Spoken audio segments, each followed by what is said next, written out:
জবান খুলে পড়ে না আউযু বিল্লাহি মিনাশ শাইতানির রাজিম।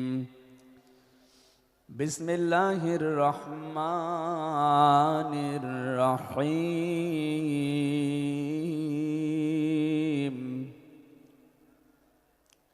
মুহাম্মাদুর রাসূলুল্লাহ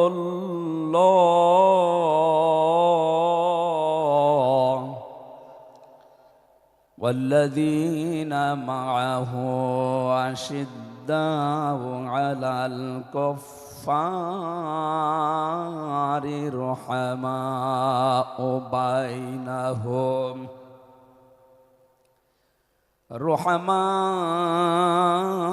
বাইনাহুম তারাহুম রুকআন সুজ্জাদান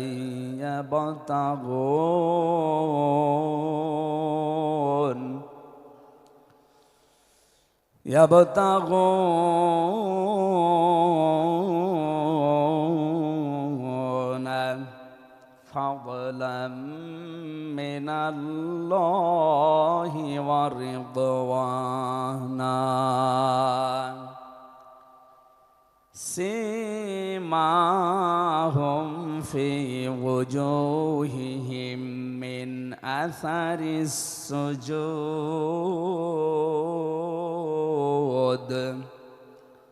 যালিকা মাসালুহুম ফিত তাওরাতি ওয়া মাসালুহুম ফিল ইনজিল। সাদাকতা ইয়া রাব্বানা।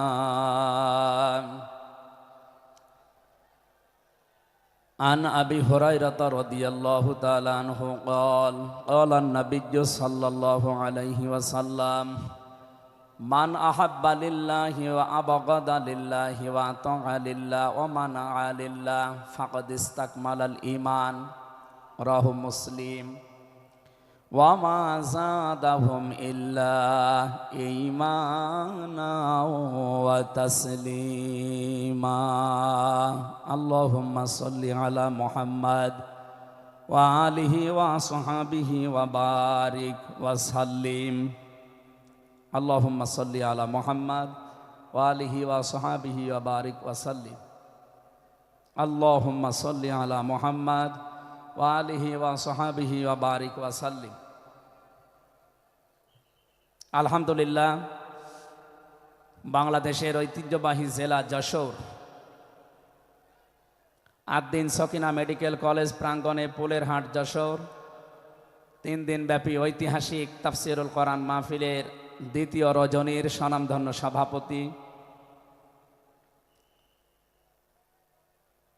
অতদ অঞ্চলের তৃতীয় সন্তান, ইসলামিক চিন্তাবিদ, চিকিৎসাবিদ মরহুম শেখ আকিজউদ্দিন, তার বড় সন্তান আলহাজ ডাক্তার শেখ মহিউদ্দিন আতালাল্লাহু উমরাহু ওয়া বারাকাল্লাহু ফি হায়াতি। বলেন আমিন। এ মাহফিলে এতক্ষণ যিনি কথা বললেন ইসলামিক চিন্তাবিদ, মুফাসসিরে কোরআন ছোট ভাই মাওলানা রফিকুল ইসলাম মাদানী দামাত বারকাতুহুমুল আলিয়া। আগামীকাল যিনি আসবেন বিশ্বনন্দিত মুফাসসিরে কোরআন, ইসলামিক চিন্তাবিদ, বাংলাদেশের কৃতি সন্তান ডক্টর মিজানুর রহমান আজহারি দামাত বারকাতুহুমুল আলিয়া। আগামীকাল আসবেন আলেমদের মাথার তাজ, ইসলামিক চিন্তাবিদ, মুফাসসিরে কোরআন জনাব শাইখ আহমদুল্লাহ আতালাল্লাহু উমরাহু ওয়া বারাকাল্লাহু ফি হায়াতি। সকলে বলেন আমিন। গতকাল এখানে যিনি আলোচনা রেখেছেন শাইখুল হাদিস ইবনে শাইখুল হাদিস, আমার কারাগারের সাথী, ইসলামিক চিন্তাবিদ, শিক্ষাবিদ, মুফাসসিরে কোরআন আল্লামা মামুনুল হক হাফিজাহুল্লাহ। গতকাল আলোচনা রেখেছেন শ্রদ্ধাভাজন বড় ভাই মুফাসসিরে কোরআন আব্দুল হাই মোহাম্মদ সাইফুল্লাহ আতালাল্লাহু উমরাহু ওয়া বারাকাল্লাহু ফি হায়াতি। সকলে বলেন আমিন। মঞ্চের ডানে বামে যারা আছেন সম্মানিত ব্যক্তিবর্গ, সামনে বসা মুসলমান ভাইরা, পর্দার আড়ালের সম্মানিতা মা এবং বোনেরা, প্রশাসনের ভাইরা, প্রাণ প্রিয় যশোরবাসী, আমি প্রথমে দোয়া করছি মহান রব্বুল ইজ্জাত আল জালালের দরবারে মরহুম শেখ আকিজউদ্দিন, তার একজন সন্তান এ দুনিয়া থেকে বিদায় নিয়েছে। এ মাহফিল যিনি এককভাবে বাস্তবায়ন করতেন খুলনা বেজেরডাঙ্গার ময়দানে, উনি কয়েক বছর আমাদের ভেতরে নেই।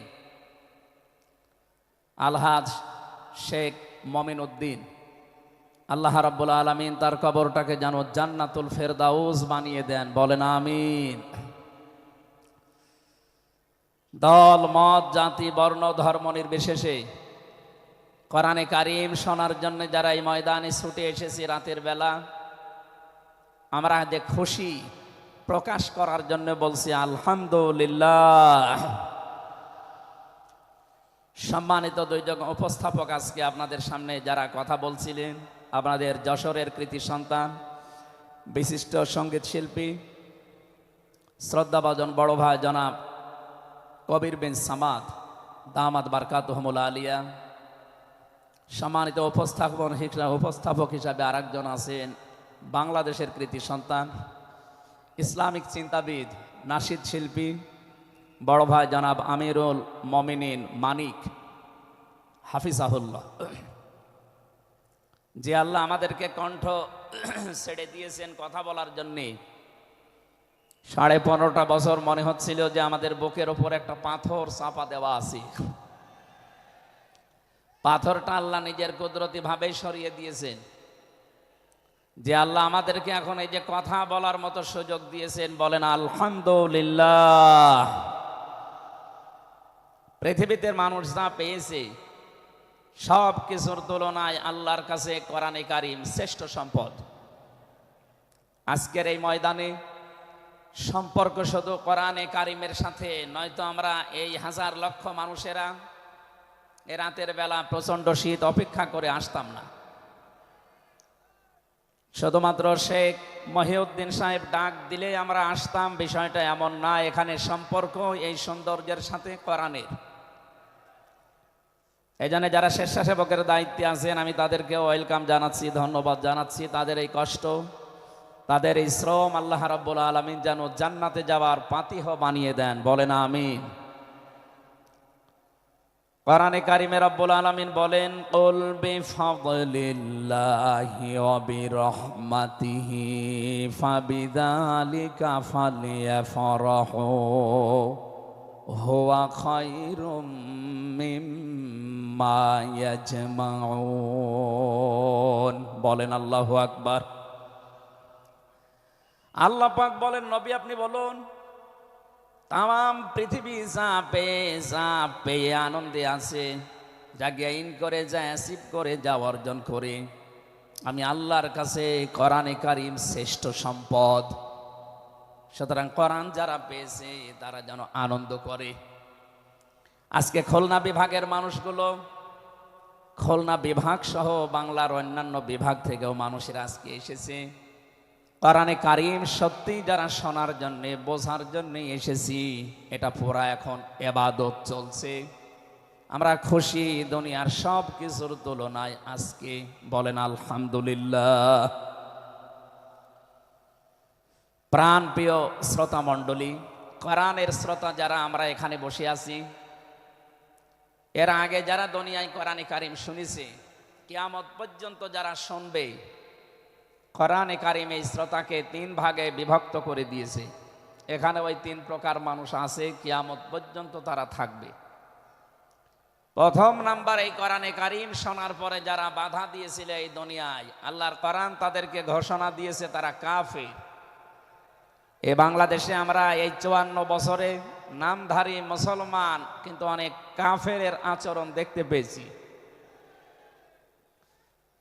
সূরা হামিম সাজদার 26 নম্বর আয়াতে আল্লাহ তাদের পরিচয় দিয়েছেন, وقال الذين كفروا لا تسمعوا لهذا القرآن والغوا فيه لعلكم تغلبون।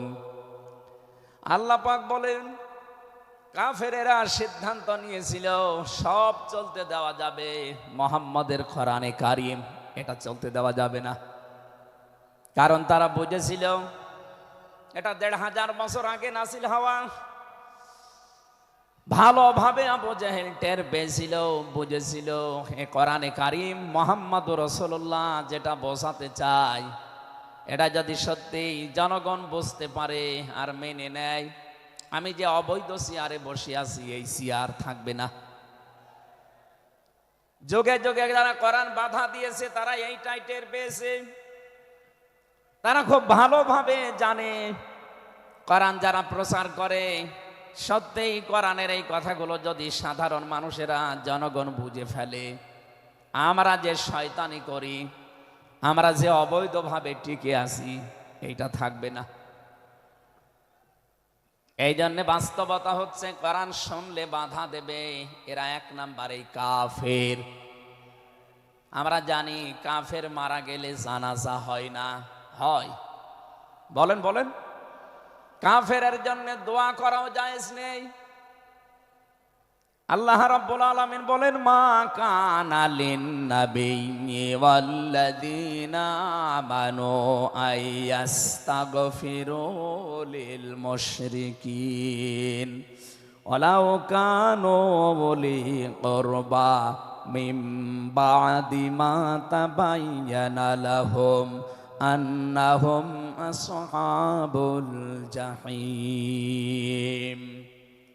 সূরা তাওবা ১১৩ নম্বর আয়াতে আল্লাহ জানিয়েছেন হযরত ইব্রাহিম আলাইহিস সালাম সম্পর্কে যদি আয়াতটা নাযিল হওয়া তাম দুনিয়ার মানুষকে উদ্দেশ্য করা আয়াত দিয়ে, হে নবী, কোন নবীর জন্য কোন ইমানদারের জন্য এটা জায়েজ না, শোভনীয় না, উচিত না যে কোনো মুশরিক মারা গেলে তার জন্য আল্লাহর কাছে সে ক্ষমা চাবে, ইস্তিগফার করবে।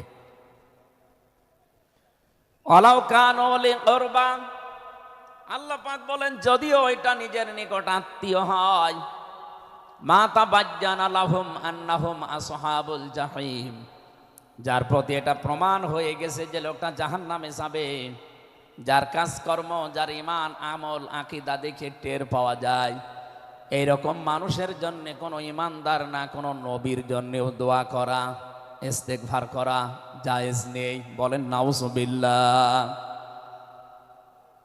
একজন নবীকে যদি আল্লাহ এই কথা বলতে পারেন, আমি আয়াতের ব্যাখ্যায় পড়েছি মুহাম্মদুর রাসূলুল্লাহ সাল্লাল্লাহু আলাইহি ওয়াসাল্লামের নিজের আপন চাচা আবু তালিব, এই লোকটা যখন মারা যাচ্ছিল বিশ্ব নবী নিজে তার কাছে গিয়ে বললেন, ইয়া আম্মি আবি তালিব কুল লা ইলাহা ইল্লাল্লাহ হাজ্জুল লাকা ইনদাল্লাহি ইয়াউমাল কিয়ামাহ, বুখারী শরীফের হাদিস।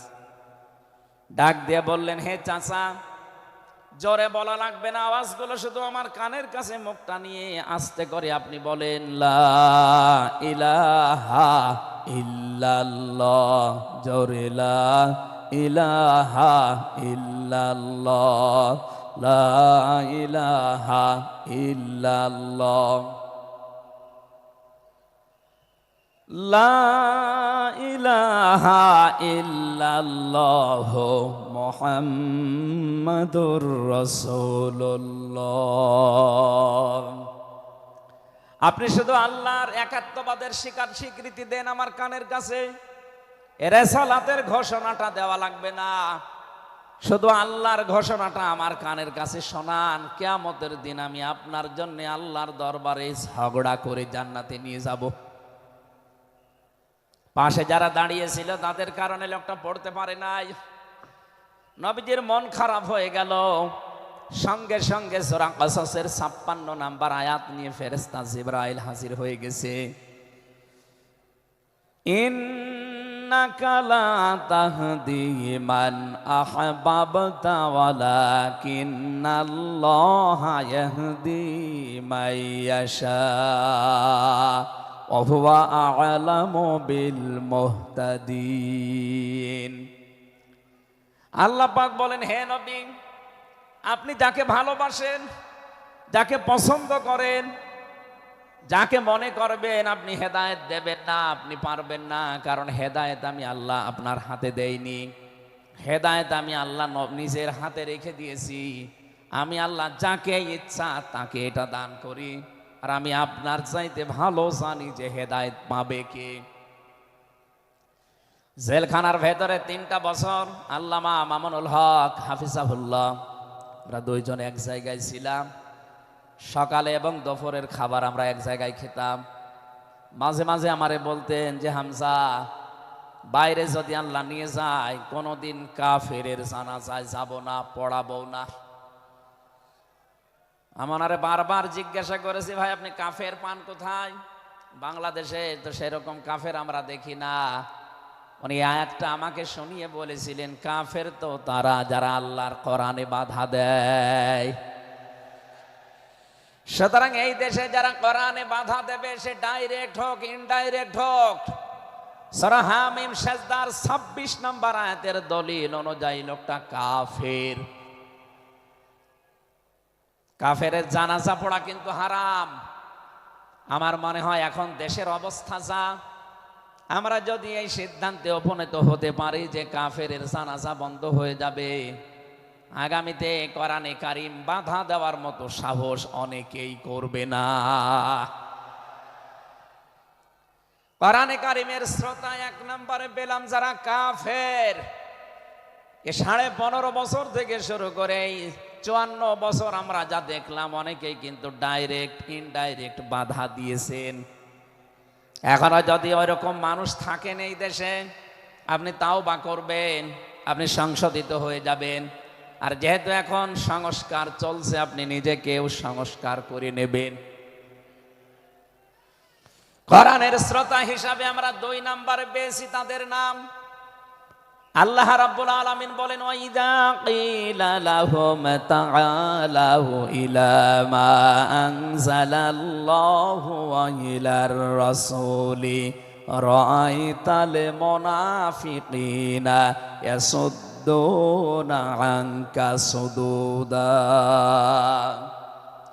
সূরা নিসার 61 নম্বর আয়াতে আছে, হে নবী, মানুষদেরকে আপনি যখন বলবেন আসো আল্লাহর বিধানের দিকে আসো, রাসূলের জীবনের দিকে আসো, আপনি দেখতে পাবেন অনেক মানুষ শুনতেও আসবে কোরআন, আপনার কথাও শুনতে আসবে, কিন্তু যখন দেখবে যে এগুলো কোরআনের সাথে আমাদের জীবনের মিল নেই, রাসূলের এই আদর্শের দিকে ডাকে, এগুলোর সাথে বাস্তবতা আমাদের মেলে না, রাআইতাল মুনাফিকিনা ইয়াসুদ্দুনা আনকা সুদুদা, আপনি দেখতে পাবেন ও মানুষগুলো আস্তে করে আপনার কাছ থেকে পেছন ফিরে কেটে পড়ছে। বলেন নাউজুবিল্লাহ। সুতরাং কোরআন শুনতে এসে যেগুলো যাদের জীবনে মিলবে না, এই মানুষগুলো যদি মন খারাপ করে, রাগ করে, যে কোনো কায়দায় চলে যেতে চান, আপনি মনে করবেন মুনাফিকের জার্ম আপনার ভেতরে আছে।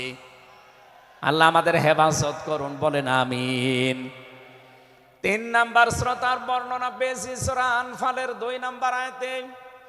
আল্লাহ পাক বলেন, ইন্নামাল মুমিনুনা আল্লাযীনা ইযা যুকিরাল্লাহু ওয়াজিলাত কুলুবুহুম ওয়া ইযা তুলিয়াত আলাইহিম আয়াতুহু যাদাতুহুম ঈমানা ওয়া আলা রাব্বিহিম ইয়াতাওয়াক্কালুন।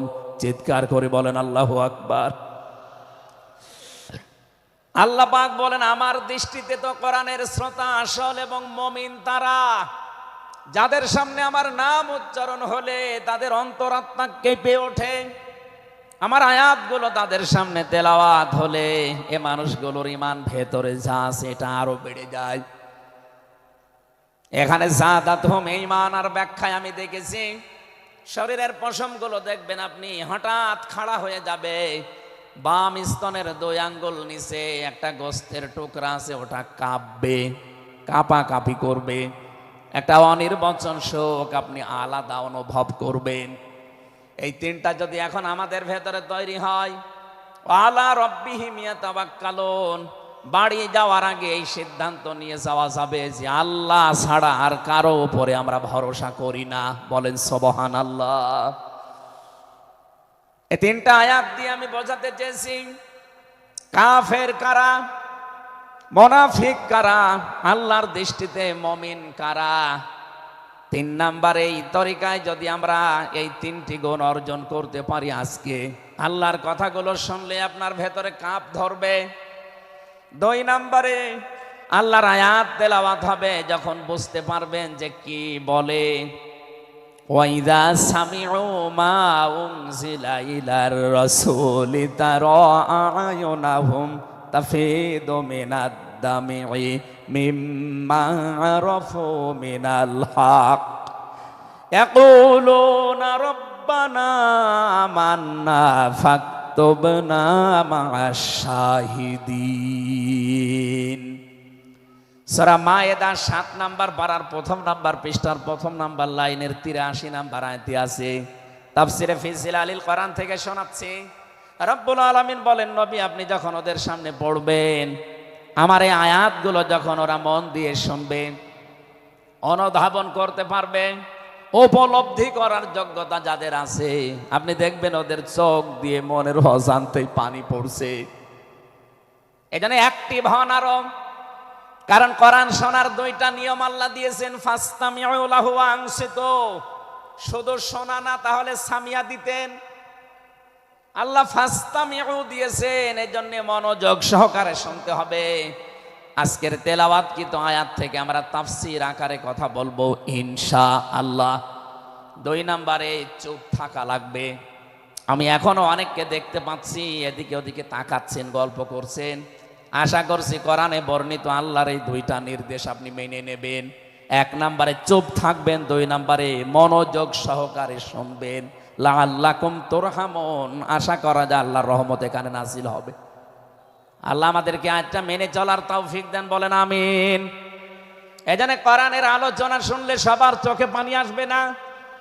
যারা এটা উপলব্ধি করতে পারবে, অনুধাবন করতে পারবে, আপনি দেখবেন তাদের মনের অজান্তেই কখন যেন চোখ দিয়ে পানি গড়িয়ে পড়ছে, তারা নিজেরাও টের পাবে না। আল্লাহ যেন এই 3 নাম্বার এই প্রকার শ্রোতা হিসাবে আমাদের কবুল করেন, বলেন আমিন। দরুদ আর সালাম পাঠ করছি আমাদের নবী মুহাম্মদুর রাসূলুল্লাহ সাল্লাল্লাহু আলাইহি ওয়াসাল্লামের প্রতি, যার প্রতি কোরআনে কারীম আল্লাহ নাযিল করেছেন। সেই কোরআনকে যদি আপনি জিজ্ঞাসা করেন, হে কোরআন, যার উপরে নাযিল হলে তার সম্পর্কে তোমার ভেতরে কোনো কিছু আছে, কোনো পরিচয়? আল্লাহ রাব্বুল আলামিনের কোরআন আমাদেরকে শোনাচ্ছেন, وَإِذْ قَالَ رَبُّ وَإِذْ قَالَ عِيسَى ابْنُ مَرْيَمَ إِنِّي رَسُولُ اللَّهِ إِلَيْكُمْ مُصَدِّقًا لِمَا بَيْنَ يَدَيَّ مِنَ التَّوْرَاةِ। আয়াতের শেষের দিকে আল্লাহ ইসমুহু আহমাদ এই শব্দ দিয়ে জানিয়েছেন, হযরত ঈসা আলাইহিস সালাম তিনি জানিয়ে গিয়েছেন এই পৃথিবীতে আমার পরে একজন নবী আসবে যার নাম হবে আহমদ। আমাদের নবীর পরিচয়টা আল্লাহ কোরআনে কারীম যিনি নাযিল করলেন তার উপরে, তার ভেতরেই তার নামটা আল্লাহ সংরক্ষণ করে দিয়েছেন। প্রশ্ন আসতে পারে, এক একজনের তো বহু নাম আমরা দেখি, হে কোরআন তোমার ভেতরে কি মুহাম্মদুর রাসূলুল্লাহ সাল্লাল্লাহু আলাইহি ওয়াসাল্লাম এই নাম তোমার ভেতরে আল্লাহ কি তার সম্পর্কে দিয়েছেন নাকি? আমরা যে তেলাওয়াত করেছি সূরা ফাতিহা, এই সূরা থেকে যেহেতু আজকে আলোচনা করব, এই সূরার প্রথম আয়াতে আমার আল্লাহ আমার নবীর নামকে উল্লেখ করে জানিয়েছেন। এটা 29 নাম্বার আয়াত, মুহাম্মাদুর রাসূলুল্লাহ। সূরা ফাতিহার 29 নাম্বার আয়াতটা আমরা পড়েছি 4 ভাগের 1 ভাগ। এই আয়াত থেকে আমরা আজকের আলোচনার বিষয় সাজিয়েছি। আমার আজকের বিষয়বস্তু, আমরা মুহাম্মদুর রাসূলুল্লাহর উম্মত হতে চাই। সত্যি যদি আল্লাহর দৃষ্টিতে বিশ্বনবী মুহাম্মদুর রাসূলুল্লাহর উম্মত আমরা হতে চাই, মাস্ট বি তেলাওয়াতকৃত আয়াতের এই বর্ণিত গুণগুলো আমাদের এখন থেকেই অর্জন আরম্ভ করা লাগবে। আমি সহ যারা এসেছি অবশ্যই আল্লাহ এই গুণগুলো এখন থেকে যেন পালন করার তৌফিক আমাদেরকে দান করেন, আমিন। সূরার নাম সূরা ফাতিহা। ফাতাহ মানে বিজয়। এ সূরার প্রথম আয়াতের ভেতরে এই শব্দটা আছে, এখান থেকে নামকরণ করা হয়েছে। আল্লাহ রাব্বুল আলামিন বলেন, ইন্না ফাতাহনা লাকা ফাতহাম মুবিনা। অবশ্যই হে নবী, আমি আপনাকে একটা সুস্পষ্ট বিজয়ের সুসংবাদ দিচ্ছি। এই বিজয়ের ঘটনা তো ঐতিহাসিকভাবে ইবনে কাসিরের ভেতর থেকে আমি শিক্ষার জন্য এবার বলছি। এদিকে খুব অ্যাক্টিভ হয়ে থাকবেন। এই সূরা ফাতিহার 18 নম্বর আয়াত। আমার যতটুকু পড়াশোনা আছে, আমার যতটুকু লেখাপড়ার স্টাডি আছে, এই আয়াতটা এখন বাংলাদেশে সবচাইতে বেশি প্রয়োজন। সূরা ফাতিহা 18 নম্বর আয়াত। যে যেখানে আছেন, দাঁড়িয়ে আছেন, বসে আছেন, শুয়ে আছেন, কান এবার খাড়া করে দেন। হুদায়বিয়ার সন্ধির যে ঘটনা আমরা শুনেছি এতদিন পর্যন্ত, শুধু শুনেছি অনেকে, কিন্তু এখান থেকে শিক্ষাটা আজ অনেকে নেয়নি। বাংলাদেশের এখন যে অবস্থা, এই শিক্ষা নেওয়ার সময় এখনই। নবীজি 1400 মানুষ নিয়ে এসেছিলেন সাহাবায়ে কেরাম নিয়ে হজ করার জন্যে। হুদায়বিয়া নামক যে জায়গাটা এখন কূপ আছে, এখানে এই জায়গায় নবীজি আশ্রয় নিলে আস্তানা গাড়লেন, তাবু গাড়লেন। কাফেরদের পক্ষ থেকে এখানে প্রতিবন্ধকতা সৃষ্টি করা হয়েছে যে না, আপনাদেরকে আমরা আর যেতে দেব না। বিশ্বনবী তাদেরকে প্রস্তাব দিলেন যে আমরা কিচ্ছু নিয়ে আসিনি সাথে করে, শুধু হজ করেই চলে যাব। কাফেরদের পক্ষ থেকে আওয়াজ এলো, না, আপনাকে আমরা যেতে দেব না, তবে আমাদের একটা প্রস্তাব আছে। আপনি যদি আগামী বছরে আসেন হজ করে যেতে পারবেন, কিন্তু এবছরে আপনাদেরকে আমরা আল্লাহর ঘর কাবায় যেতে দেব না। কি নিষ্ঠুর আচরণ! তাকান, আল্লাহ পাকের নবী আল্লাহর ঘর তাওয়াফ করবে, বাধা দিচ্ছে যারা আল্লাহকে বিশ্বাস করে না তারা।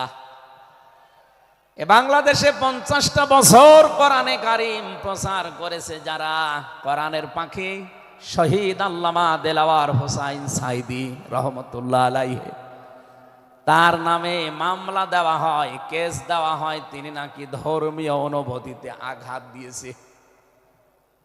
আমার তো মনে হয় 1500 বছর আগে নবীজিকে যারা বাধা দিয়েছিল আল্লাহর ঘর কাবায় হজ করতে দেবে না, 1500 বছর পরে যেন তাদের প্রেতাত্মারাই ফিরে এসেছে। আল্লাহর নবী বললেন, ঠিক আছে, ওসমানকে পাঠালাম। হযরত ওসমান ইবনে আফফান রাদিয়াল্লাহু তাআলা আনহু তিনি গেলেন। হযরত ওসমানকে তারা আটক করার পরে ঘোষণা দিয়ে দিল, কতিলা ওসমান ইবনে আফফান, ওসমানকে হত্যা করা হয়েছে।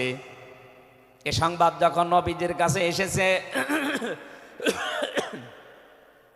যশোরবাসী খুব খেয়াল করেন, এখানে হযরতে ওসমানকে তারা হত্যা করার ঘোষণা দিয়ে মিথ্যা একটা সংবাদ পাঠিয়ে দিয়েছে নবীজির কাছে।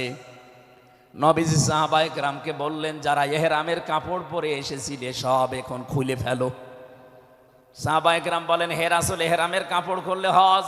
বলে, হজ আগামী বছর। বাংলার মুসলমানেরা, আমি কেন বলছি আয়াতটা 2-1 মিনিট পরে আপনি টের পাবেন। দ্বিতীয় নম্বর, নবীজি বললেন আজকে রমজান মাস, এটা রমজান মাসের এখন আর আধা ঘন্টা 1 ঘন্টার সময় আছে মাত্র ইফতারি করার, এখনই ভেঙে ফেলো, ইফতারি করে ফেলো। দরকার আগামীতে রোজা আবার রমজানের সিয়াম আবার করে দেওয়া যাবে। যে 2টা সিদ্ধান্ত নিলেন, 2টাই ফরজ, একটা রোজা, একটা হজ। নবীজি কিন্তু জানতেন ইহরামের কাপড় খুলে ফেললে হজ ভেঙে যাবে, আর একটু পরেই তো ইফতারি করলে রোজাটা হয়ে যায়। বিশ্ব নবী বলেন না, এক্ষুনি রোজা ভেঙে ফেলো।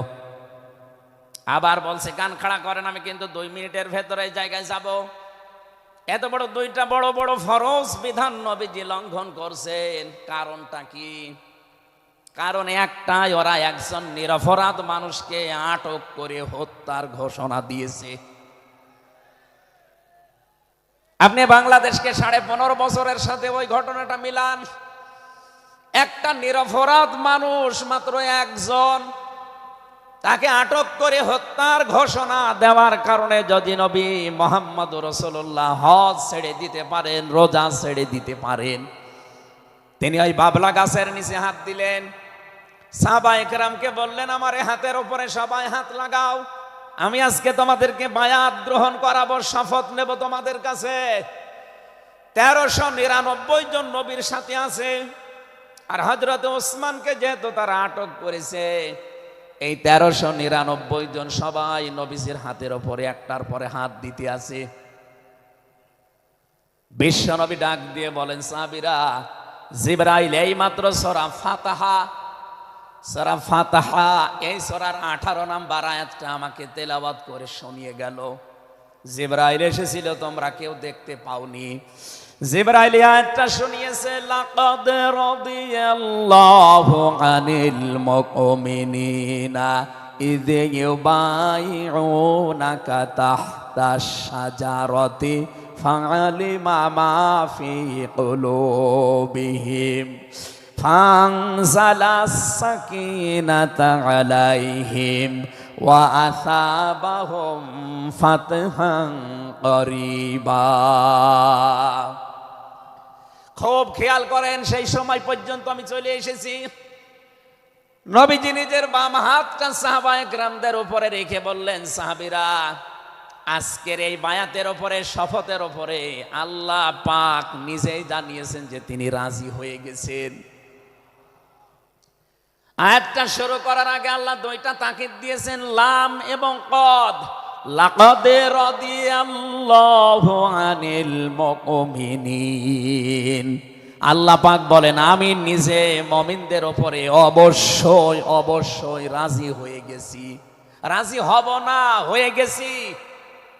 তাহতা শাজারাতি, এই গাছের নিচে আপনার হাতের উপরে যারা হাত দিয়ে আজকে শপথ বাক্য পাঠ করছে যে ওসমান হত্যার বদলা না নিয়ে কেউ মদিনায় ফেরত যাবে না, আমি আল্লাহ তাদের মনের খবর যেহেতু জানি, ফাআলিমা মা ফি কুলুবিহিম, তারা যে শপথ নিচ্ছে এটা কিন্তু লোক দেখানোর জন্য না, এটা মন থেকেই। ফানসালাস সাকিনাতা আলাইহিম, তাদের উপরে আমি আল্লাহর প্রশান্তি নাযিল হয়ে গেছে অলরেডি। ওয়াসাবাহুম ফাতাহান করিবা, তাদেরকে আমি আসন্ন একটা বিজয়ের সুসংবাদ দিচ্ছি। সুতরাং এই বায়াতের দোয়ানের উপরে যেহেতু সবাই হাত দিয়েছে, ওসমানের হাতটা এখানে নেই, হে নবী আপনার বাম হাতটা উপরে তুলে ধরেন, এইটাই আমি ওসমানের হাত হিসাবে মেনে নিলাম। তার মানে 1400 মানুষের উপরে আমি আল্লাহ অলরেডি রাজি হয়ে গেছি। আমার মুসলমান ভাইরা, এবার আমি খেয়াল করার জন্য আর একবার বলছি, এইটা বলার জন্য আমি এতক্ষণ ঘুরছিলাম। একটা নিরপরাধ মানুষকে ওরা মিথ্যা তথ্য ছড়িয়েছে যে আটক করা হয়েছে, মেরে ফেলা হয়েছে, হত্যা করা হয়েছে। নবীজি একজন মানুষের জীবনের বদলা নেওয়ার জন্য 1400 মানুষকে তিনি বায়াত করাচ্ছেন, শপথ বাক্য পাঠ করাচ্ছেন। একটু খেয়াল করেন তো, একজন মানুষের জীবনের জন্য জীবন দিতে প্রস্তুত 1399 জন, আর নবী সহ এমন বাক্য তিনি পাঠ করিয়েছেন, এমন শপথ নিয়েছেন যে আল্লাহ অলরেডি রাজি হয়ে আয়াত নাজিল করছেন। নবীজি বললেন ওরা ওসমানকে হত্যা করেছে, ওসমান একজন নিরপরাধ মানুষ, একটা নিরপরাধ মানুষকে বিনা কারণে আটক করে হত্যা করেছে, ওদের কোনো ক্ষমা নেই। আমরা আজকে এই 1400 মানুষ শপথ নিলাম, ওদেরকে হত্যার প্রতিশোধ না নিয়ে আমরা কোনোদিন আর মক্কা মদিনায় ফেরত যাব না। আমার তো মনে হচ্ছে বাংলাদেশে এখনো বহু মানুষ বিনা কারণে যাদেরকে হত্যা করা হয়েছে, নিরপরাধ মানুষগুলোকে ফাঁসির কাস্টে ঝোলানো হয়েছে, কত মানুষকে মৃত্যুর দিকে ঠেলে দিয়েছে। এখনো জিন্দা শহীদ জনাব এটিএম আজহারুল ইসলাম এখনো জেলখানায় পচতেছে। বানানো বিচার ব্যবস্থা, বানানো বিচারপতি, নিজেদের উকিল, নিজেদের পিপি, নিজেদের সাক্ষী, নিজেদের রায় সব দিয়ে একটা মানুষকে আর 17 বছর আপনি আটক করে রেখেছেন। আমার তো মনে হয় এখন সময়ের দাবি। সূরা ফাতিহা থেকে যেহেতু তাফসীর শুনছেন, আজ এই বাংলার 18 কোটি জনগণের উপরে যদি আল্লাহ পাক খুশি হতে চান, এই নিরপরাধ মানুষগুলোকে জেলখানা থেকে মুক্ত করা লাগবে।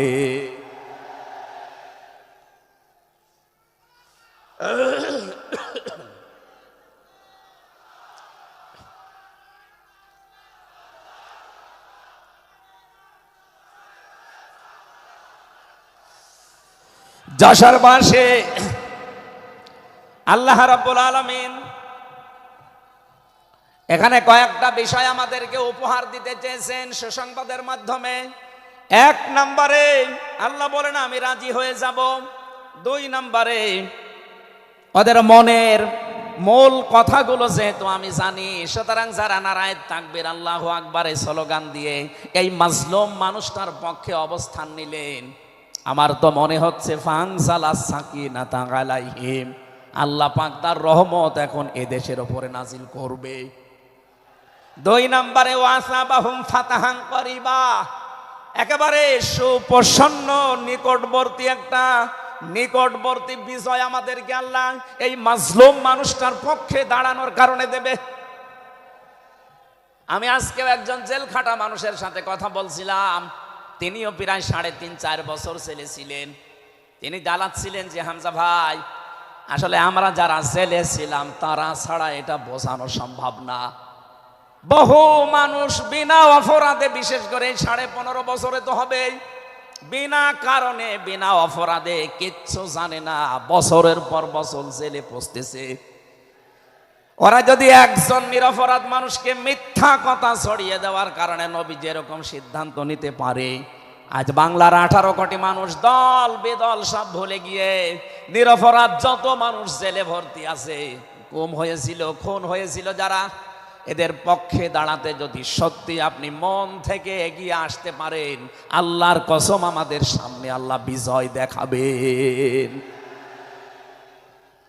বিজয় আমরা দেখতে পাচ্ছি সূরা কসস 20 নম্বর পারার 4 নম্বর পৃষ্ঠার 15 নম্বর লাইনের 5 নম্বর আয়াত। বাড়িতে যে আয়াতটা তাফসীর দেখবেন, আল্লাহ রাব্বুল আলামিন বলেন নুরিদু আন নামুন্না আলাল্লাযীনা ইসতাদঈফু ফিল আরদ ওয়া নাজআলাহুম আইম্মাতা ওয়া নাজআলাহুমুল ওয়ারিসিন।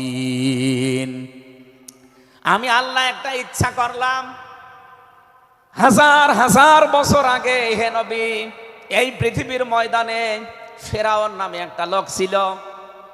রাষ্ট্রীয় ক্ষমতায় থাকার কারণে ওই দেশে বিভিন্ন দলে বিদলে বিভক্ত করে মানুষকে রেখেছিল, আর একটা দলকে সে টার্গেট নিয়ে কোণঠাসা করে, ছোট করে, হীন করে রেখেছিল।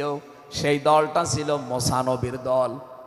আমি আল্লাহ একটা ইচ্ছা করলাম, জমিনের ওপরে যাদেরকে দুর্বল করে রেখেছে ফেরাউন, এই দুর্বল দলের ওপরে আমি আল্লাহ মনন করব।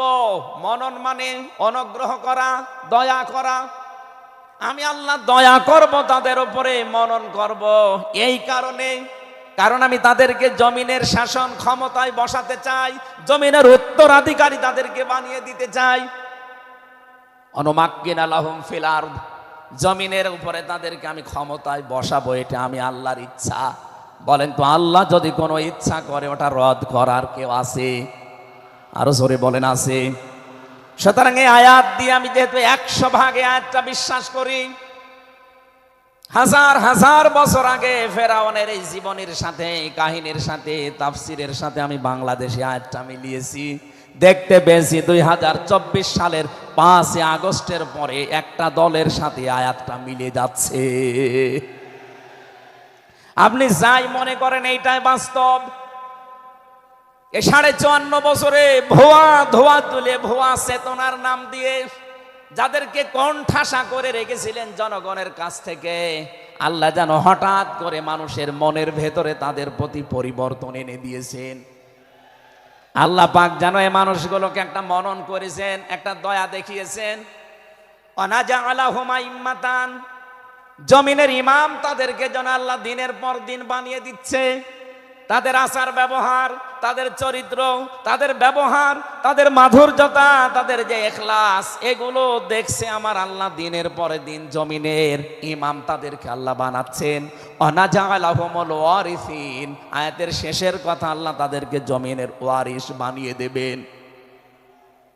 যেহেতু আল্লাহর সিদ্ধান্ত রদ করা যায় না, ফাআলুল লিমা ইউরিদ, তিনি যা ইচ্ছা তাই করেন। ইন্নামা আমরুহু ইযা আরাদা শাইআন আইয়াকুলা লাহু কুন ফায়াকুন। আল্লাহ পাক বলেন, আমি যদি কোনো ইচ্ছা করি শুধু বলি কোন, সঙ্গে সঙ্গে ফায়াকুন হয়ে যায়। কোরআনের ওপর আমার 100% বিশ্বাস নিয়ে কথা বলছি আমি। এই আয়াতগুলো মাস্ট বি আমার আল্লাহ বাংলাদেশে দেখাবে। বলেন আমিন, আরো জোরে বলেন আমিন। 6 নম্বর আয়াত হচ্ছে অনুমাক্কিনা লাহুম ফিল আরদ, আমি আল্লাহ তাদেরকে জমিনের চেয়ারে ক্ষমতায় বসিয়ে দেব। কেন জানো? অনুরিয়া ফিরআউনা ও হামানা ও জুনুদাহুমা মিনহুম মা কানু ইয়াহদারুন, আমি আল্লাহ দেখাতে চাই ফেরাউনকে, হামানকে আর তার সৈন্যবাহিনীকে, তারা তাদেরকে সবচাইতে বেশি ভয় করত জমিনে যাদেরকে, সেই মুসা নবীর দলকে আমি আল্লাহ জমিনের শাসন ক্ষমতায় বসিয়ে তাদেরকে দেখাবো। এই 54 বছর জালেম এবং মুনাফিকরা সবচাইতে বেশি ভয় বাংলাদেশে যাদেরকে করেছে, তাদের প্রতি মানুষের মন মানসিকতা আল্লাহ ঝুঁকিয়ে দিয়েছেন। এই জন্য কোরআনের আয়াতের উপরে বিশ্বাস করে বলছি, এই বাংলাদেশে যারা নিরপরাধ মানুষ আছে তাদেরকে যদি 5 তারিখের পরে বিভিন্ন আন্দোলনের কারণে, মানবিকতার কারণে ছেড়ে দেওয়া হয়, বিশেষ করে ম্যাডাম খালেদা জিয়াকে আপনি ছেড়ে দিয়েছেন। এরপরে আমরা দেখতে পেলাম আব্দুল সালাম পিন্টু ভাইকে ছেড়ে দিয়েছেন। এরপরে গিয়াসউদ্দিন মামুন ভাইকে ছেড়ে দিয়েছেন। মিয়ানুরউদ্দিন অপু ভাইকে ছেড়ে দিয়েছেন। আমরা চাই জনাব এটিএম আজহারুল ইসলামকেও মুক্তি দেওয়া হোক। এ দাবির পক্ষে আছেন কারা দেখি? লিল্লাহি তাকবীর।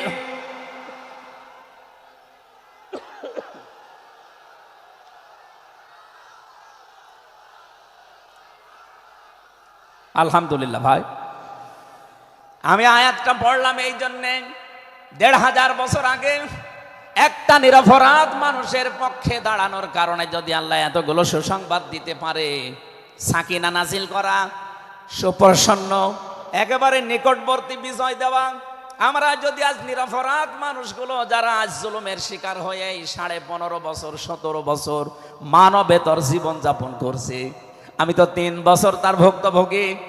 3টা বছর আমাদেরকে ফাঁসির কন্ডেম সেলের ভেতরে 24 ঘন্টা লকআপ দিয়ে রাখতেন। কি করেছিলাম আমরা? আজকে এই যে মাহফিলের 6 জন আলেমের ভেতরে আমরা 3 জনই এক জায়গায় ছিলাম জেলখানায়, আর বাকি 3 জনের ভেতরে একজন তো বাইরের দেশে, আর 2 জন আব্দুল হাই সাইফুল্লাহ, শাইখ আহমদুল্লাহ, এই 2 জন মুসলিম। তাদেরকেও কোরআনের কথায় দেশে 15.5 বছর আপনারা বলতে দেননি। এজন্য আমি আয়াত থেকে যেটা শিক্ষা দিতে চাই, কাটছাট কথা বলছি। বাংলাদেশে যদি আল্লাহর সাকিনা, প্রশান্তি মনে এবং বাইরে আপনি দেখতে চান, সুপ্রসন্ন বিজয় যদি দেখতে চান, অবশ্যই আপনাকে নিরপরাধ যারা এখনো পর্যন্ত বিভিন্ন জায়গায় মাজলুম হয়ে আছে তাদের পক্ষ নেওয়া লাগবে।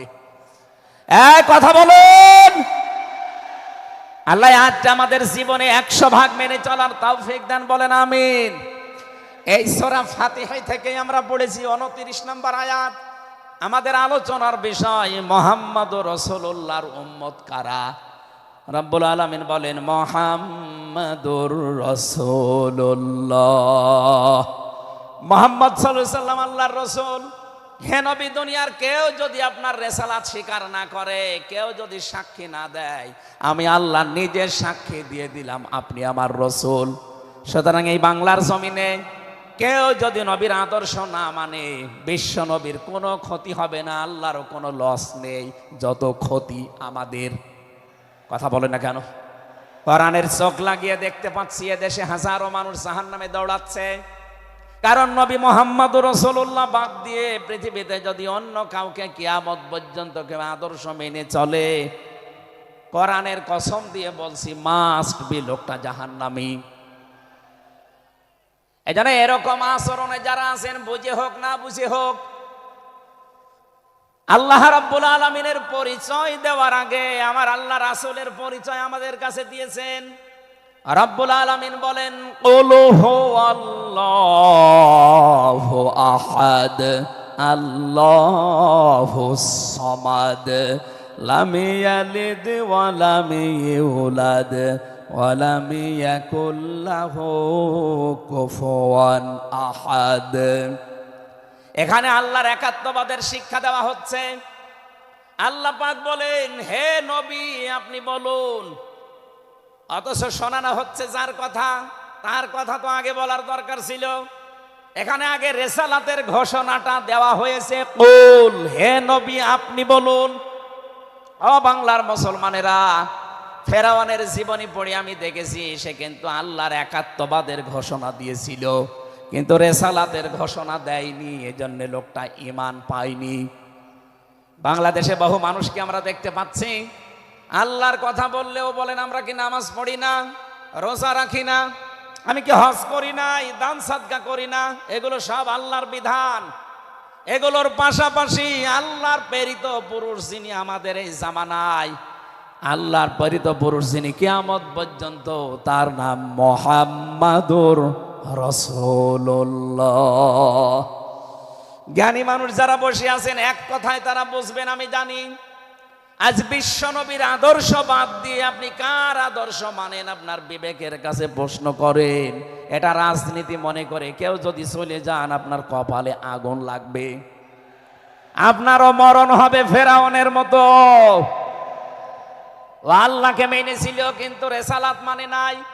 এদেশে আজ অনেকেই আল্লাহর কথা বললে নামাজ পড়ে, রোজা রাখে, হজ করে আসে, দান সাদকা করে। আরে ভাই এগুলো সবই আল্লাহর বিধান। আপনি আল্লাহকে মানেন, কিন্তু তার প্রেরিত পুরুষ এই জামানায় যিনি কিয়ামত পর্যন্ত, তার নাম মুহাম্মাদুর, আবার জোরে বলেন মুহাম্মাদুর রাসূলুল্লাহ।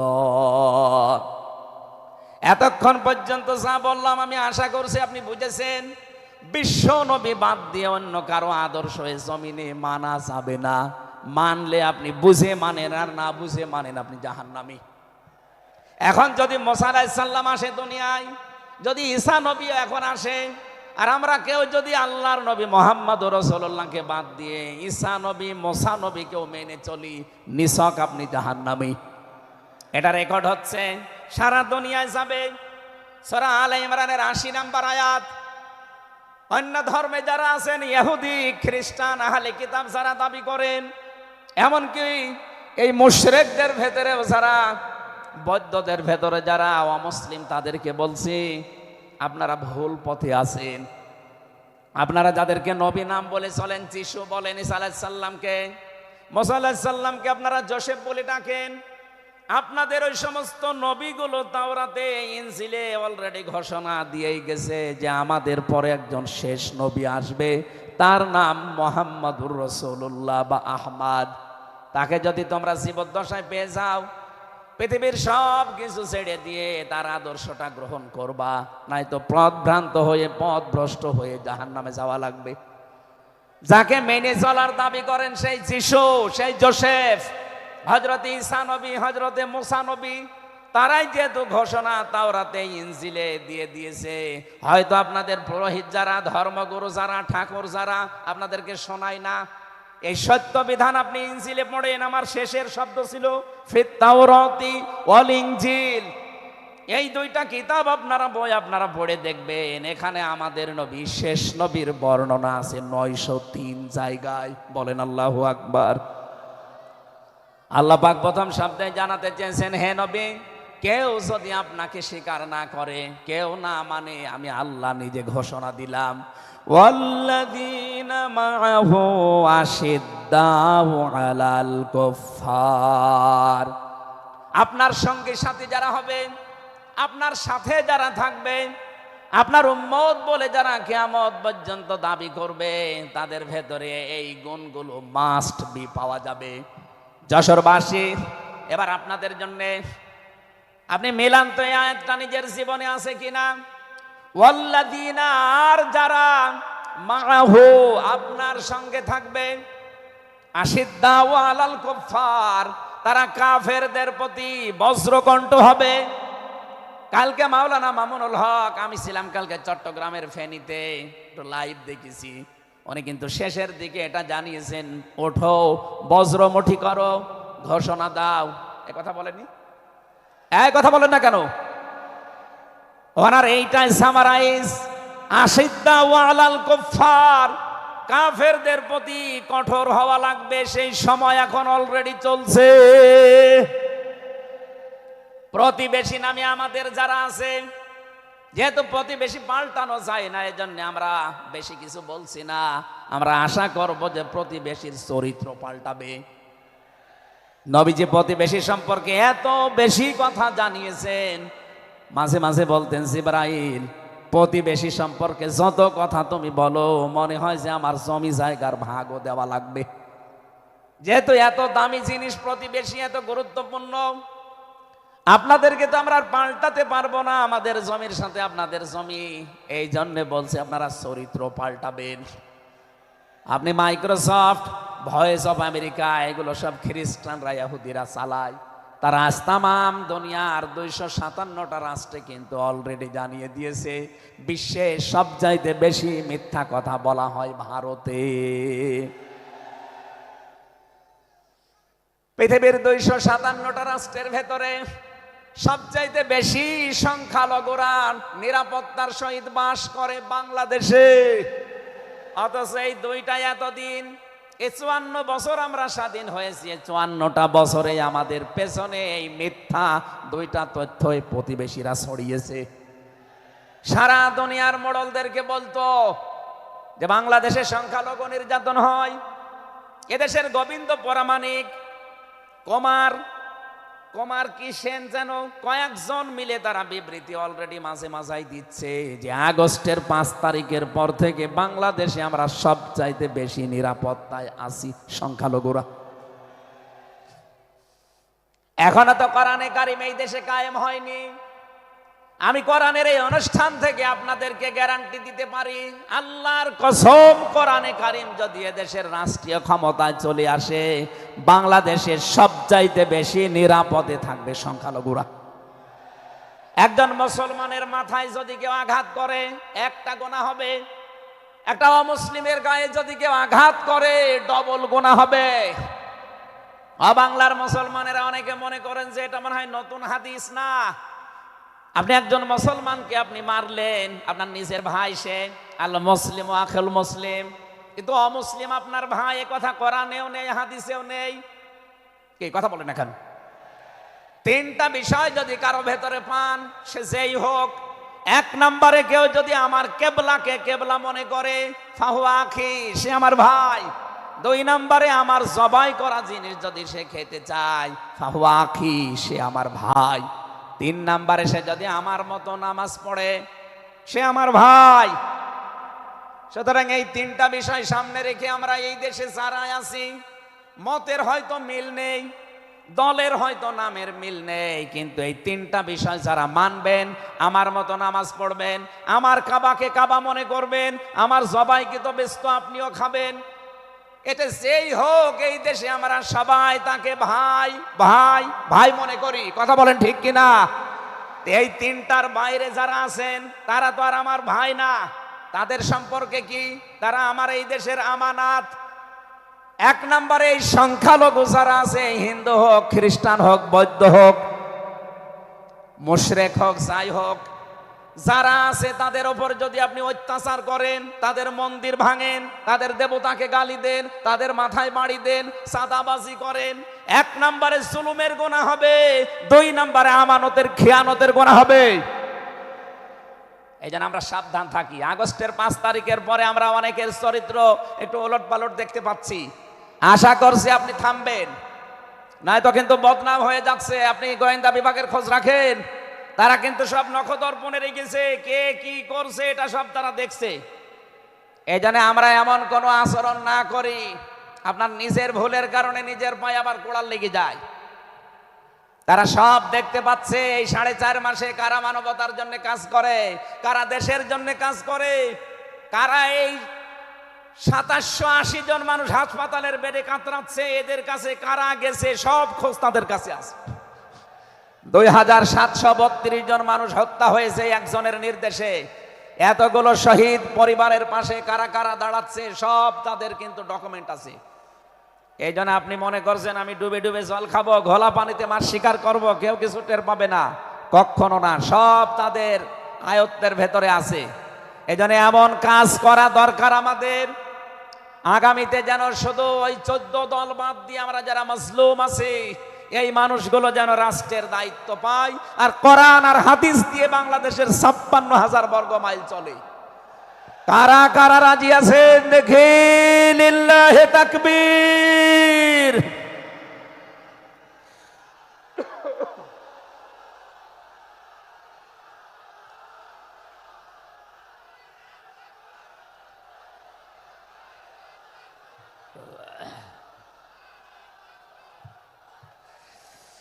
আমার ভাইরা, এবার আমি মূল কথায় যাচ্ছি। মুহাম্মদ রাসূলুল্লাহর উম্মত হতে হলে আমাদেরকে বজ্রমুষ্টি হওয়া লাগবে, ঐক্যবদ্ধ হওয়া লাগবে। যারা নবীর উম্মত, কাফের যারা, তাদের বিরুদ্ধে। আমি কাফেরের পরিচয় সে প্রথমে দিয়েছি।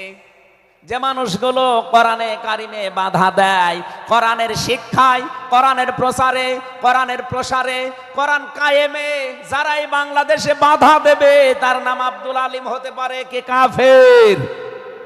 এদের বিরুদ্ধে কঠোর হওয়া লাগবে আপনাকে। আমি আবার বোঝার জন্য বলছি, নাম হয়তো আপনার আল্লাহর নাম আপনি নিয়েছেন আব্দুল আলিম, আব্দুল খালেক, কিন্তু আপনার কাজ যদি কোরআন প্রচারে বাধা দেওয়া হয়, ডাইরেক্ট ইনডাইরেক্ট, অবশ্যই আপনি বুঝতে পেরেছেন আমি কি বলছি। আপনি কিন্তু আর সাধারণ মানুষ নেই, আপনি মুনাফিকও নেই, আপনি মুসলমানও নেই, আপনি কাফের হয়ে গেছেন। আল্লাহ আমাদের হেফাজত করুন, বলেন আমিন। কাফেরদের যত অনুষ্ঠান আছে সেখানেও কড়াকড়ি করা লাগবে আপনাকে। কে বলেছে ধর্ম যার যার উৎসব সবার? এটা কুফরি কথা। ধর্ম যার যার উৎসব তার তার। এই কথা বলুন, মান তাশাব্বাহা বিকওমিন ফাহুয়া মিনহুম। যার সাথে যার সাদৃশ্য মিলবে সে আচার ব্যবহারে, ধর্মীয় রীতিনীতিতে কিয়ামতের দিন তার সাথে থাকা লাগবে। কোনদিন আজ পর্যন্ত আপনি পিটিয়েও কোন হিন্দু ভাইকে গরু জবাই করেন যখন কোরবানি দেওয়ার জন্য, তাকে পাবেন। তারা জানে যেটা আমাদের ধর্মীয় অনুষ্ঠান না, এই জন্য তারা আসে না, ঠিক করে তারা আসে না। আপনি কোন কারণে সেখানে যাবেন?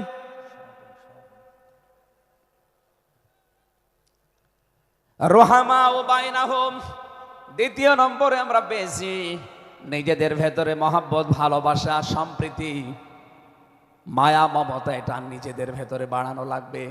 আপনি নবীর উম্মত হতে চান অথচ এটা নিজেদের ভেতরে আরো দূরত্ব তৈরি করেন না, এটা নিজেদের ভেতরে আরো স্যাক্রিফাইস করে হোক, ডাকাডাকি করে হোক, নিজেদের ভেতরে এটা তৈরি করা লাগবে আরো বেশি। তার অহম রুক্কাং সজ্জাদা। হে নবী, আপনার উম্মত যারা, আপনার সাথে যারা আছে তাদেরকে দেখতে পাবেন আল্লাহর সন্তুষ্টি এবং অনুগ্রহ তালাশ করার জন্যে তারা রুকু এবং সেজদাকারী অবস্থায় তাদের দেখতে পাবেন। নবীর উম্মত যারা এসেছেন, অন্য ধর্মের লোকদেরকে বাদ দিলাম, বিশ্ব নবীর উম্মত যারা এখানে বসে আছেন, আমাদের উচিত হবে যতদিন আজরাইল না আসে ফরজ নামাজ আমরা কোনোদিন ছেড়ে দেব না। আরো জোরে বলেন। আল্লাহ যেন এটা মেনে চলার তৌফিক দেন আমাদের একেবারে জীবনের শেষ দিন পর্যন্ত। 2 নম্বরে, ফরজ নামাজের সময়টুকু যেভাবেই হোক বের করে আপনি আদায় করেন। সুন্নত নফল ওইগুলো যদি পড়তে না পারেন পরবর্তীতে পড়বেন, কিন্তু ফরজ নামাজ কেউ ছেড়ে দিয়ে সে আল্লাহর আয়ত্ত থেকে বের হয়ে যায়। বলেন নাউজুবিল্লাহ। সাহাবায়ে কেরাম আল্লাহর দরবারে যে 7টা কারণে কবুল হয়েছিলেন তার ভেতরে 1 নাম্বার কারণ ছিল এই মানুষগুলো আল্লাহর বিধান সামনে পেলে পৃথিবী ভুলে যেতেন। আব্দুল্লাহ আনসারী রাদিয়াল্লাহু তাআলা আনহুর জীবনী পড়েছি। এই লোকটা আল্লাহর বিধান সেজদাকে সামনে রাখতে গিয়ে নিজের স্ত্রীকে এক কাপড়ে গর্তের ভেতরে বসিয়ে রেখেছিল, নিজের ছেলেকে শিকল দিয়ে বেঁধে রেখেছিল, তারপরও আল্লাহর বিধান সেজদা সে ভুলে যায় নাই। আমাদের এরকম কঠিন পরিস্থিতি এখন হয়তো আসেনি, তারপরও আমরা অনেকে বিনা কারণে ফরজ নামাজ ছেড়ে দেই। আমি নামাজের কথা মুসলমানদের কাছে সচরাচর বলতে চাই না, কারণ একজন মুসলমান আর একজন কাফেরের ভেতরে পার্থক্য নামাজ। নামাজ যদি কেউ না পড়ে সে মুসলমান থাকে কি করে? সুতরাং আজান হওয়ার পরে মুসলমান যাবে মসজিদে নামাজ আদায় করতে, মানুষ টের পাবে যে লোকটা মুসলমান। রিজালুল্লাহ তুলহিহিম তিজারাতু ওয়ালা বাইউন আন যিকিরিল্লাহ ইলা আখির আয়াত। মুসলমান ব্যবসায়ী যারা, তাদের পরিচয় আল্লাহ দিয়েছেন। আল্লাহ রাব্বুল আলামিন বলেন, এই পৃথিবীর ময়দানে যারা মুসলমান ব্যবসায়ী, আজান হওয়ার সঙ্গে সঙ্গে ব্যবসা প্রতিষ্ঠান বন্ধ করে দিয়ে তারা সেজদায় দৌড়াবে। ইয়াবতাগুনা ফাদলাম মিনাল্লাহি ওয়া রিদওয়ানা। এখানে আল্লাহ দুইটা শব্দ ব্যবহার করেছেন। আল্লাহর ফজল যদি কেউ চায় তাহলে অবশ্যই তাকে মসজিদে যাওয়া লাগবে। আল্লাহুম্মা ইন্নী আসআলুকা মিন ফাদলিকা, ফজলের জন্য জমিনে আল্লাহ পাঠিয়েছেন আমাদেরকে, আর রহমতের জন্য তার ঘর মসজিদে পাঠিয়েছেন। এজন্য আল্লাহর রহমতের জন্য 5 বার আল্লাহর ঘরে আমাদেরকে যাওয়ার নির্দেশ দিয়েছেন আল্লাহ। আর যদি ফজল অনুগ্রহ পেতে চাই, রিজিক, এগুলোর জন্য জমিন, এই জমিন আল্লাহ আমাদেরকে হালাল রুজি উপার্জন করার যে ব্যবস্থা, এরকম ময়দান যেন তৈরি করে দেন। বলেন আমিন। সিমাহুম ফি ওয়ুজুহিহিম মিন আসারিস সুজুদ। আল্লাহ বলেন এদের এই চিহ্নগুলো, সেজদার চিহ্নগুলো এদের চেহারার বিভিন্ন জায়গায় ফুটে উঠবে। কিয়ামতের ময়দানে এই চিহ্ন দেখে দেখে নবী সুপারিশ করে করে জান্নাতে নিয়ে যাবে। হয় কপালে, নাই নাকে, নাই হাতে, যে সমস্ত জায়গায় সেজদা দেওয়ার জন্য আপনি জমিনে লাগিয়েছিলেন, এই জায়গাগুলো কিয়ামতে চমক দিতে থাকবে। আল্লাহ আমাদের প্রত্যেককেই এই 5টি গুণ অর্জন করার মাধ্যমে বিশ্ব নবীর খাঁটি উম্মত হওয়ার তৌফিক দিন। আমিন, আল্লাহুম্মা আমিন। লা ইলাহা ইল্লা আনতা সুবহানাক ইন্নী কুনতু মিনাজ জালিমিন। রব্বানা যালামনা আনফুসানা ওয়া ইল্লাম তাগফির লানা ওয়া তারহামনা লানাকুনান্না মিনাল খাসিরিন। যেখানে যারা দাঁড়িয়ে আছেন মোনাজাতটা বসে করেন, যদি সুযোগ থাকে। মোনাজাত হচ্ছে আল্লাহর কাছে, বসে করেন মোনাজাতটা। যেখানে যারা দাঁড়িয়ে আছেন বসেন, বসেন, প্রত্যেকেই বসেন, মাথা নিচু করেন, চক্ষু বন্ধ করেন, নিজের জীবনের অপরাধগুলো স্মরণ করেন মনে মনে। আমরা আশা করব আজকে যতগুলো অপরাধ স্মরণ হবে, কোরআনের ইজ্জতে আল্লাহ অপরাধগুলো সব মাফ করে দিয়ে ওই জায়গাটা নেকি দিয়ে পাল্টিয়ে দেবে ইনশাআল্লাহ। রব্বানা যালামনা আনফুসানা ওয়া ইল্লাম তাগফির লানা ওয়া তারহামনা লানাকুনান্না মিনাল খাসিরিন। রব্বুল আলামিন যশোর পুলের হাট আদ্দিন সকিনা মেডিকেল কলেজ প্রাঙ্গণে 3 দিন ব্যাপী ঐতিহাসিক তাফসিরুল কোরআন মাহফিলের দ্বিতীয় রজনীতে রাত 11টা বেজে গেছে।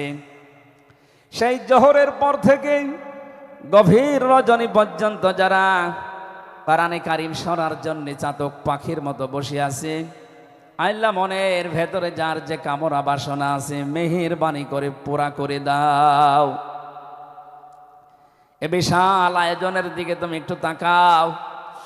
আল্লাহ মনে হচ্ছে তারা জান্নাত সাজিয়েছে। তোমার হাবিব জানিয়েছে কোরআনের পেছনে যারা টাকা পয়সা খরচ করবে কিয়ামতে ওই অর্থের হিসাব তোমার কাছে দেওয়া লাগবে না। আজকের এই বিশাল ময়দান সাজাতে গিয়ে যারা টাকা পয়সা খরচ করেছে, আদ্দিন ফাউন্ডেশন, আকিস গ্রুপের যে ভাইগুলো, এদের এই টাকাগুলো কোরআনের ইজ্জতে, কোরআনের প্রচারের জন্য কবুল করে নাও।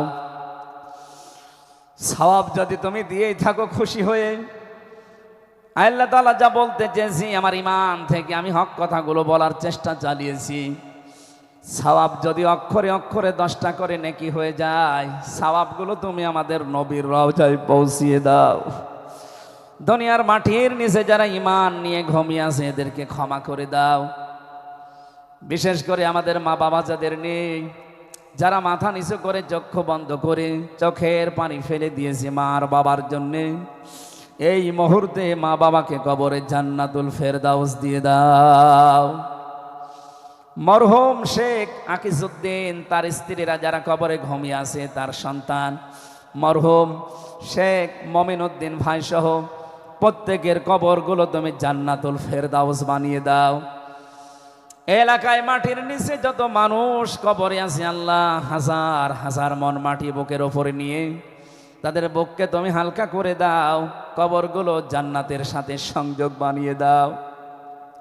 এ মাহফিল বাস্তবায়নে যারা শ্রম দিয়েছে, যে সেইভাবে এগিয়ে এসেছে, আল্লাহ স্বেচ্ছাসেবক ভাইদেরকে, বিশেষ করে প্রশাসনের যে ভাইগুলো এসেছে, নিজেদের বাবা মা ভাই বোন আত্মীয় স্বজন স্ত্রী পুত্র ছেড়ে যারা বাংলার বিভিন্ন প্রান্তে দায়িত্ব পালন করছে, আজকের এই বিশাল আয়োজন যারা পাহারা দিচ্ছে, এদের এই পুরা দায়িত্বটা আল্লাহ তুমি ইবাদত হিসাবে কবুল করে নাও। সম্মানিতা মা বোনেরা পর্দার আড়ালে বসে আছে, খাদিজার মতো আয়েশার মতো তাদেরকে বানিয়ে দাও। এদের পেটে তুমি নেককার সন্তান দান করো আল্লাহ। আগামীর বাংলাদেশ তুমি মেহেরবানি করে কোরআনের হাতে তুলে দাও। চর্ম চোখে যেন দেখতে পারি এ দেশটা ৫৬,০০০ বর্গ মাইল তোমার কালাম দিয়ে চলছে। আল্লাহ তাআলা, আমি নিজে অসুস্থ, যত মানুষ আমার সাথে অসুস্থতা হাত তুলেছে শেফায়ে কামেলা আজেলা নসিব করো। আমার মা বাবার জন্য দোয়া করছি আল্লাহ, আমার মা বাবাকে মাফ করে দাও। রব্বির হামহুমা কামা রব্বায়ানি সগীরা। আল্লাহ তাআলা, আমার স্ত্রী সন্তান যেগুলো দিয়েছো সহি সালামতে রাখো। যে যেই আশা নিয়ে ভরসা নিয়ে আমরা হাত তুলেছি, জীবনের সাইজ আশাগুলো আজকেই তুমি পূরণ করে দাও রব্বুল আলামিন। এই ৮ দিন প্রতিষ্ঠানটাকে কিয়ামত পর্যন্ত কায়েম রাখো। যারা এখানে কাজকর্ম করে এদের জীবনে বরকত দাও। আগামীতে এই অনুষ্ঠানটা কোরআনের জন্য আরো বিশাল আকারে কবুল করে নাও।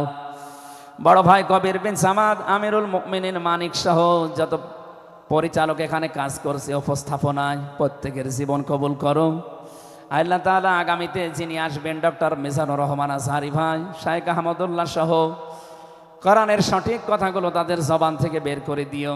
তোমার বান্দা বান্দীদের আশা যাওয়া কালকে আরো আসান করে দিও আল্লাহ।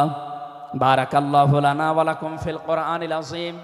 মরণ আসলেই যেন পড়তে পারি লা ইলাহা ইল্লাল্লাহু মুহাম্মাদুর রাসূলুল্লাহ। আসসালামু আলাইকুম।